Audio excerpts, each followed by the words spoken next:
सभी को मेरा नमस्कार। बीएससी फाइनल की केमिस्ट्री की क्लास आपकी रन हो रही है।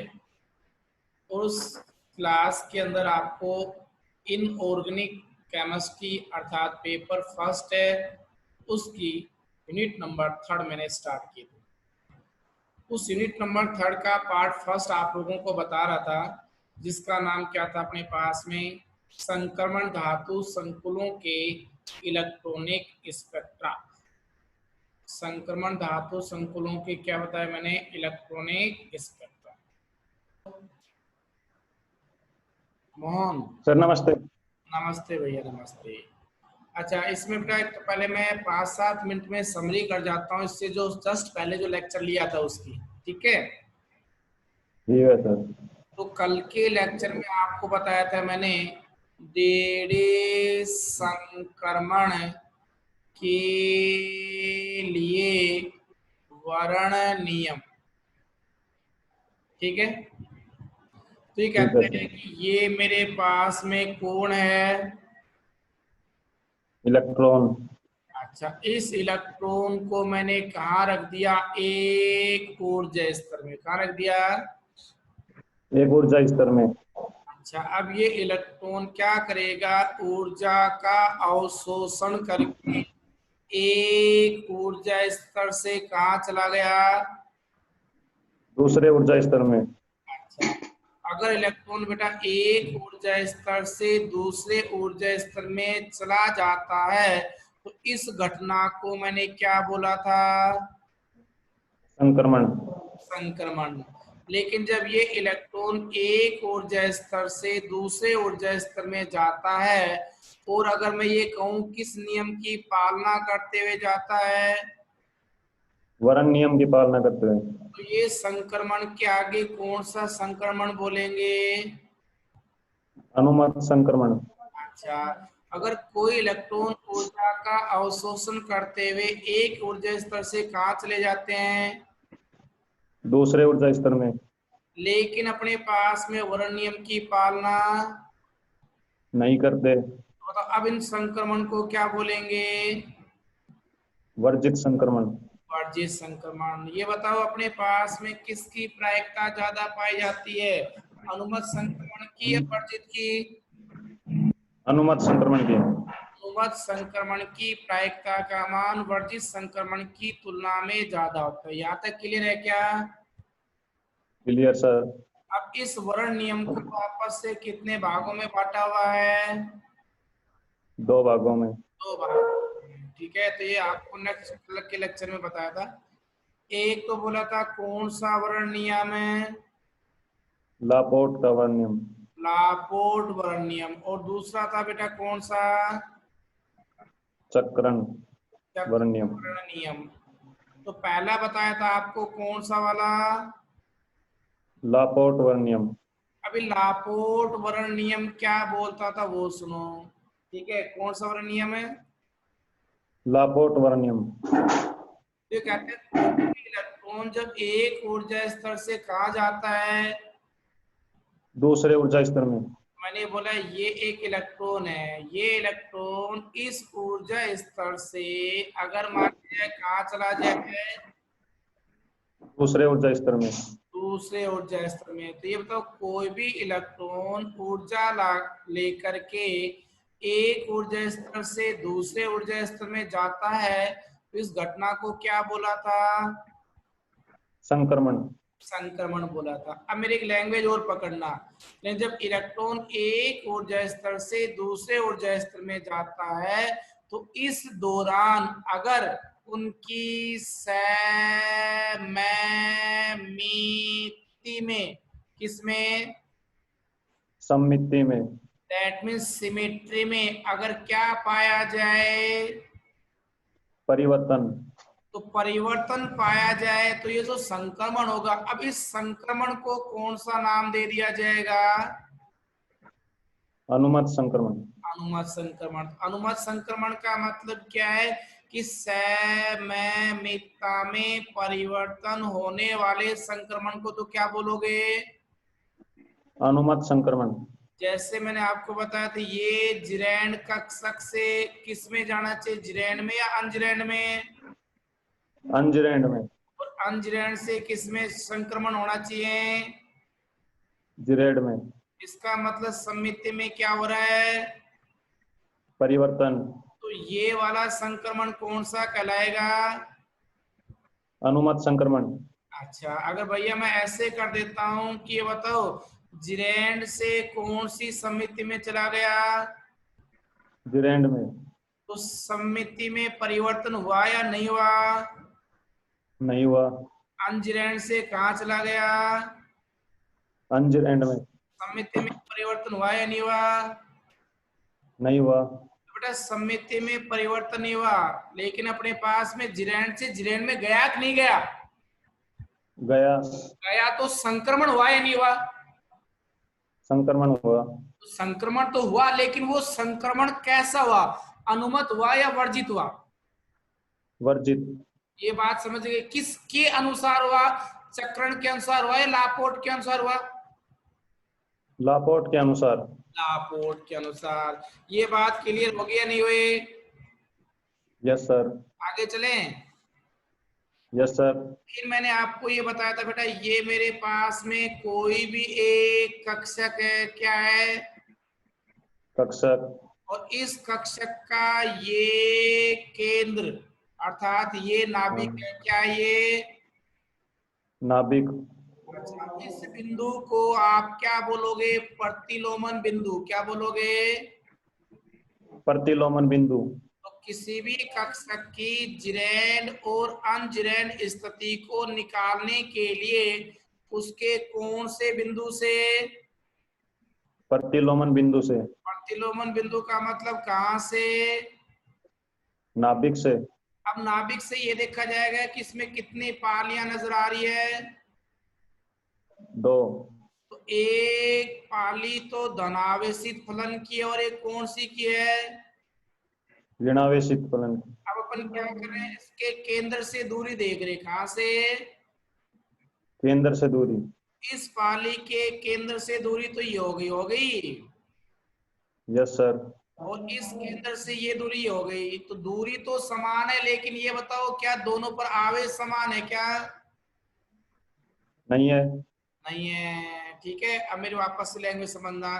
तो सब सीधी सी बात ये आती है कि समान चिन्ह केंद्र से समान दूरी पर है या नहीं है? नहीं है। ये चिन्ह कैसा है? पॉजिटिव। ये कैसा है? नेगेटिव। ये इसका केंद्र बिंदु है या नहीं है? है।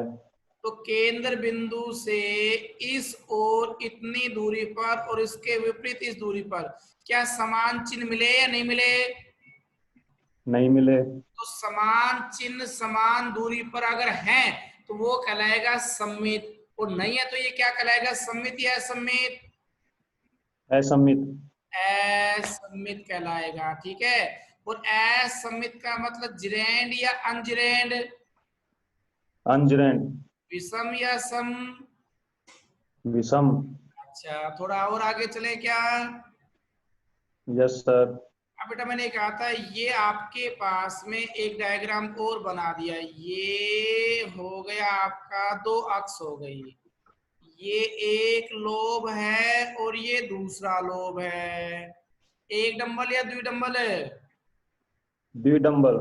द्विडंबल का ये क्या कहलाया? केंद्र। उस केंद्र को कौन सा बिंदु बोला? प्रतिलोमन बिंदु। प्रतिलोमन बिंदु। प्रतिलोमन बिंदु से अपन दोनों तरफ देखेंगे। मैंने मान लिया जाए ये लिख दिया बेटा, इस साइड में लिखा धनावेश और इस साइड में भी क्या लिख दिया? धनावेश। अच्छा, दूसरी तरफ लिख दिया ऋणावेश और इधर भी क्या लिख दिया? ऋणावेश। अब अपन ये प्रतिलोमन बिंदु से दोनों साइड की दूरी देखें। Yes sir. तो बताओ इस साइड की दूरी ये यहाँ से और नाभिक तक और ये नाभिक तक, बताओ सेम है अलग अलग है? सेम। लेकिन दोनों तरफ अपने पास समान चिन्ह या अलग अलग है? समान चिन्ह। मैं ये बोलूंगा तरंग फलनों का चिन्ह अगर केंद्र से समान दूरी पर है, ये भी सब प्लस और ये प्लस समान दूरी पर, ये माइनस वाला भी समान दूरी पे है, तो ये सममित या असममित? सममित। सममित है। तो ये सममित है, तो ये बताओ अपने पास में क्या कहलाएगा, जिरेंड या अंजिरेंड? जिरेंड। सम या विषम? सम। अब मेरी बात सुनना वापस, मैंने कल के लेक्चर में क्या बोला था कि एस कक्षक जिरेंड कहलाता है, पी कक्षक अंजिरेंड कहलाता है, डी कक्षक जिरेंड। जिरेंड कहलाता है, और एफ अंजिरेंड। क्या कहलाता है? अंजिरेंड।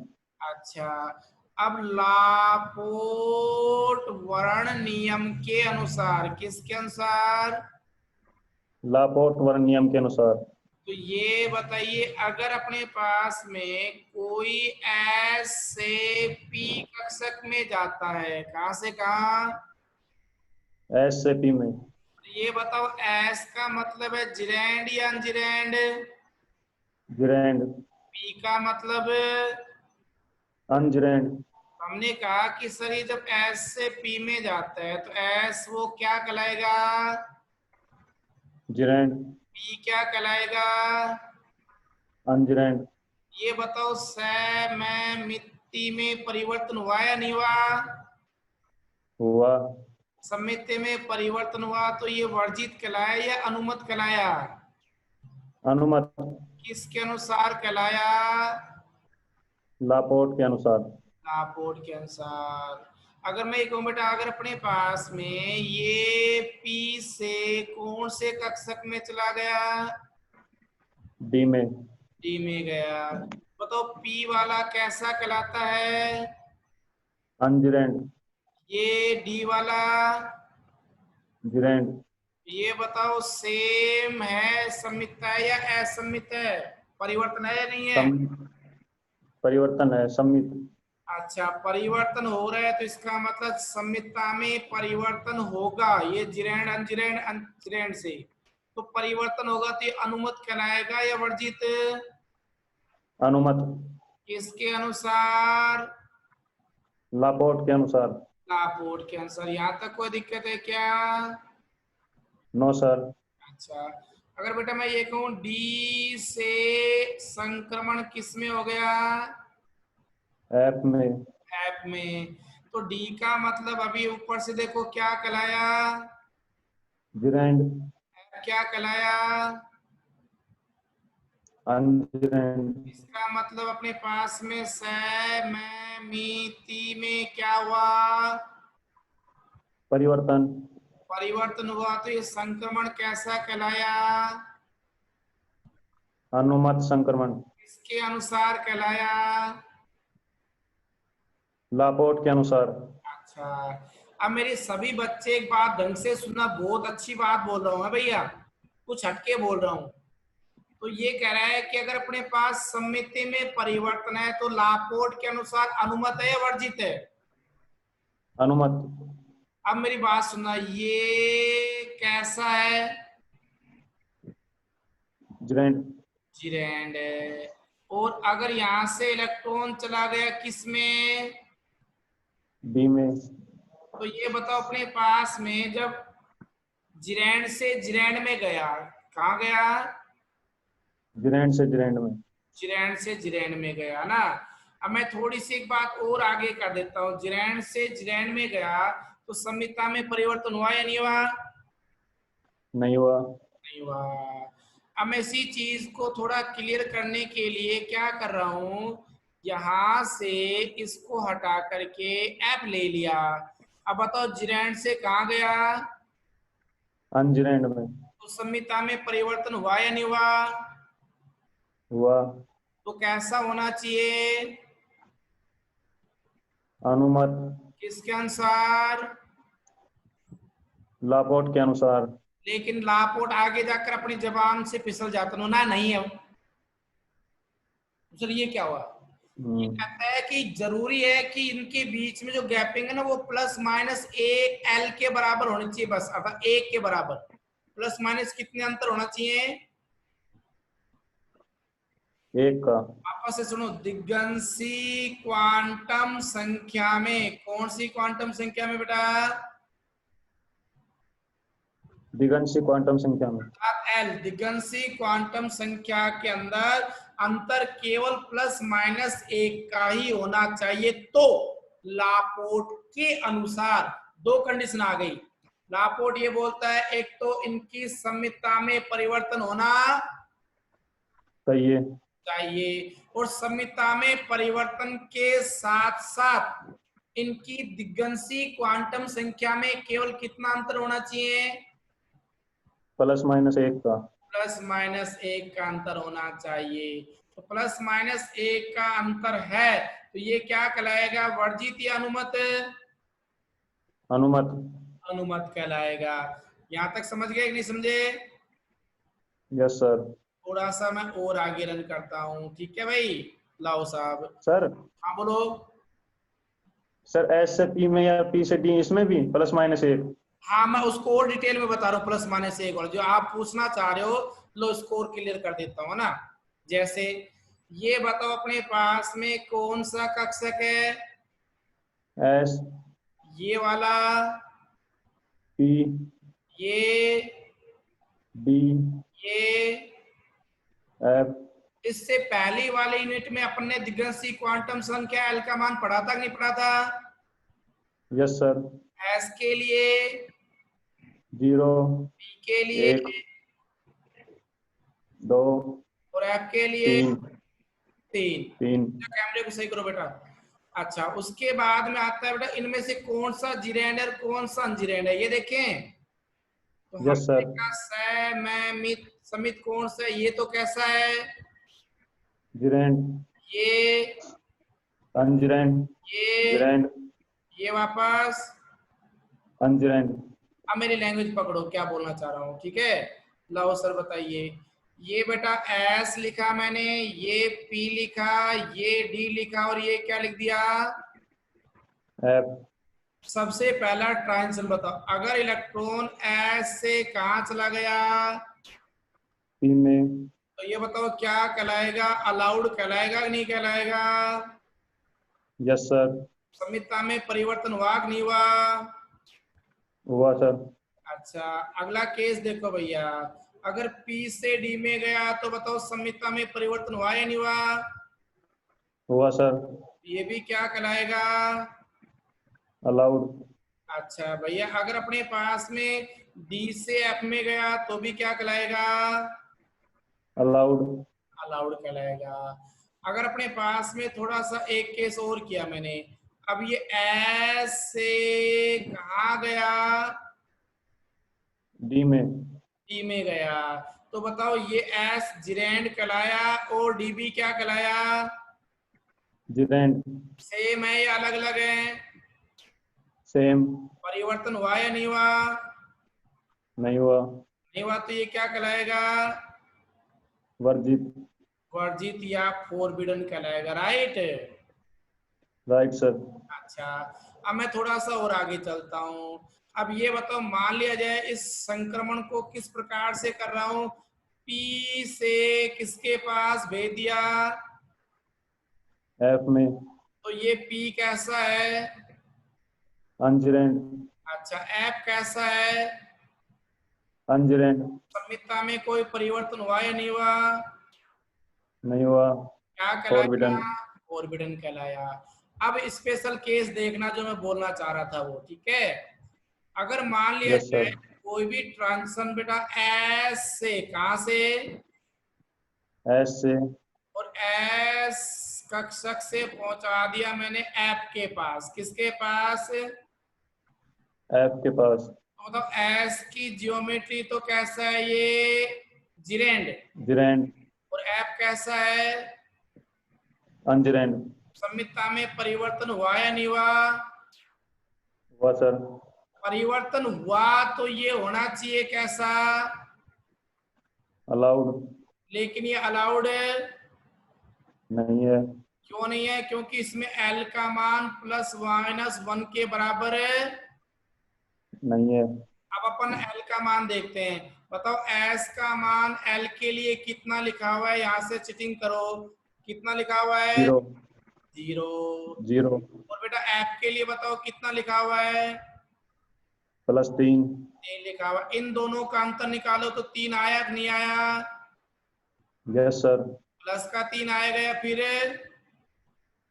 +3 -3 हाँ, लेकिन ये प्लस माइनस 1 के बराबर है क्या? नहीं है सर इसमें देखो सममिति में तो परिवर्तन हो रहा है, लेकिन दिग्गंशी क्वांटम संख्या में अंतर प्लस माइनस 1 से ज्यादा है। इस कारण से S से F वाला संक्रमण क्या कहलाया? वर्जित कहलाया। क्या कहलाया बेटा? वर्जित। यहाँ तक बात समझ में आई या नहीं आई? Yes sir. बिल्कुल क्लियर है। तीन पे तो बेटा यहाँ से एक प्रश्न उठाया गया, बहुत ही सुंदर क्वेश्चन है, और वो प्रश्न मैं आपको सामने रीड कर रहा हूँ कि संक्रमण धातुओं के, क्या बोलते हैं बेटा? संक्रमण धातुओं के सामान्य लवणों के रंग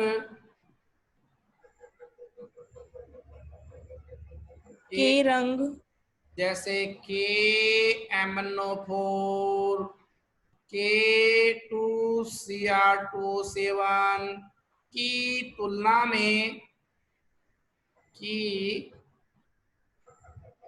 में हल्के होते हैं, ऐसा क्यों? ये प्रश्न बना दिया बस। Yes sir. अच्छा, अब इस प्रश्न का जवाब सुनो भाई। लो साहब जवाब बताओ, सॉल्यूशन कर रहे हैं। तो सबसे पहले बताओ अपने पास में ये जो KMnO4 है, कौन है भाई? KMnO4। लाओ KMnO4 की कहानी पढ़ें। तो यस सर।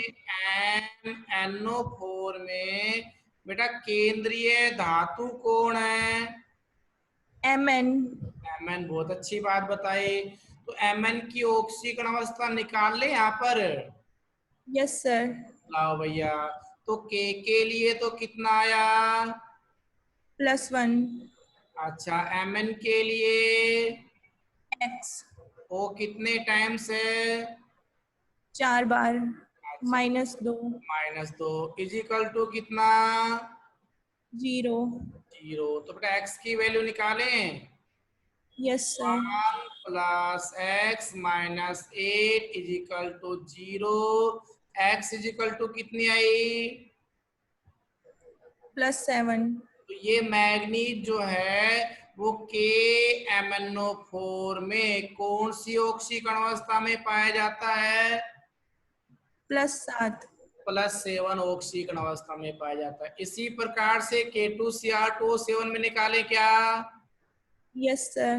लाओ भाई K2Cr2O7 में निकालते हैं। तो बताओ K2Cr2O7 में धातु बोलो कौन सा है? Cr। Cr है, बहुत अच्छी बात बताई। एंड देन उसके बाद बताओ पोटेशियम पर चार्ज कितना? +1। कितनी 2 बार? बार। 2 बार। क्रोमियम के लिए X। कितने 2 टाइम? बार। 2 बार। 7 इंटू कितना? -2। Equal to 0। 2 + 2x - 14 equal to 0। तो 2x - 12 equal to 0। 2x equal to +12। x equal to 6। तो क्रोमियम कौन सी ऑक्सीडेशन स्टेट में है? +6। यहाँ तक इन दोनों संकुल में दोनों की ऑक्सीकरण अवस्था मालूम पड़ी या नहीं पड़े? Yes sir. अच्छा, अब बेटा इनका इलेक्ट्रॉनिक विन्यास लिखूं? Yes sir. लाओ, इनके इलेक्ट्रॉनिक विन्यास में गुड़िया सबसे पहले मैग्नीज धातु था। तो साइंस टीचर विनीता किरमानी मन कितने पे फेंकता है? 25 पे। 25 पे। तो ये 18 हो गया। 4s2 20 और 3D में कितने हैं बेटा? 5। 5। अभी ये बताओ मैग्नीज की ऑक्सीकरण अवस्था कितनी निकाली थी? +7। तो ये Mn जब +7 करेंगे तो इलेक्ट्रॉन आएंगे या जाएंगे? जाएंगे। कितने इलेक्ट्रॉन जाएंगे? 7 इलेक्ट्रॉन। तो सबसे पहले 4s में से कितने गए? 2 इलेक्ट्रॉन। डी में से कितने गए? 5 इलेक्ट्रॉन। अब ये बताओ यहाँ पर डी में कोई इलेक्ट्रॉन है क्या? No sir. इसका मतलब जब डी में इलेक्ट्रॉन है ही नहीं तो किसी प्रकार का कोई डी संक्रमण होगा क्या? No sir. बहुत अच्छी बात बताई। ऐसे आर्गन के पास जाए क्या? क्रोमियम के पास। अच्छा, क्रोमियम के पास। लो भैया, क्रोमियम तो साइंस टीचर विनीता क्रीमानी 24। 24। तो ये हो गया बेटा आर्गन 18 4s। ये अपवाद है कि नहीं है? Yes sir. 4s में कितना? 1 रेडी में 3d5 5। 5 लेकिन क्रोमियम की ऑक्सीकरण अवस्था कितनी निकाली थी? +6। +6। तो ये प्लस की 6 कर दी। तो इसका मतलब 6 इलेक्ट्रॉन आए या गए? गए। साउथ आर्गन 4s3d। अब बताओ कितने कितने बचे बेटा? 0 0। 0 0। अब बताओ इनमें मैग्नीज और क्रोमियम की जो ऑक्सीकरण अवस्था है, डी कक्षक में इलेक्ट्रॉन है या खत्म हो गए? खत्म हो गए। खत्म हो गए, अभाव है। उस अभाव को मैं रिप्रेजेंट कर रहा हूं यहाँ पर। मैं ऐसे लिख रहा हूं, लैंग्वेज सुनना, कि Mn+7। क्या बोला बेटा?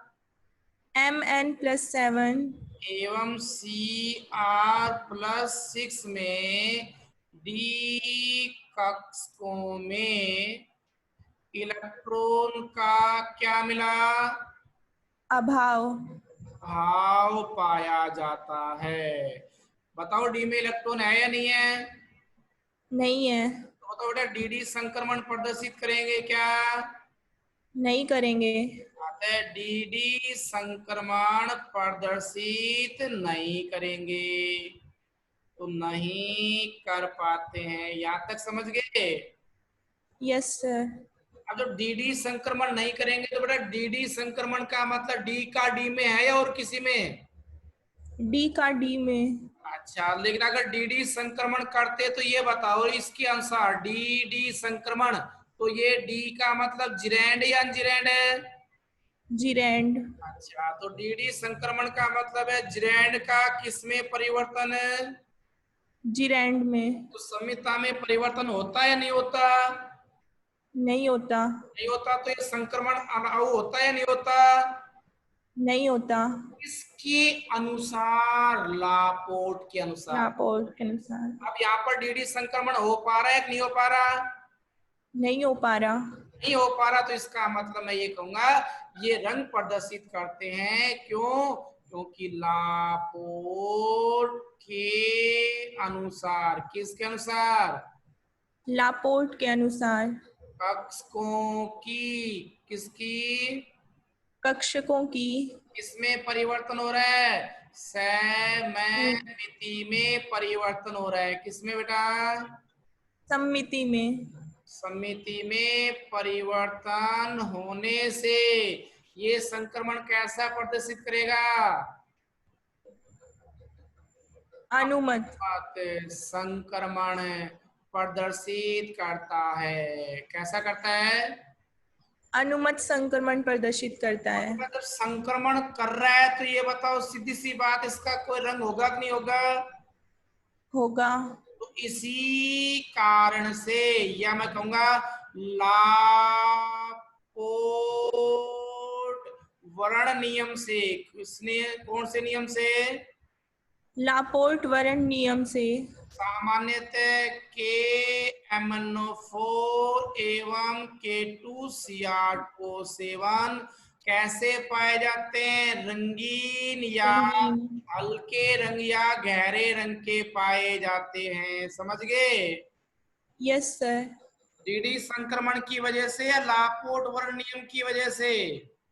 लापोर्ट वर्ण नियम की वजह से। और लापोर्ट वर्ण नियम में किसमें परिवर्तन दिखाई देता है? सम्मिति में परिवर्तन। तो ये क्वेश्चन सोल्व कर लोगे कि नहीं कर पाओगे? कर लेंगे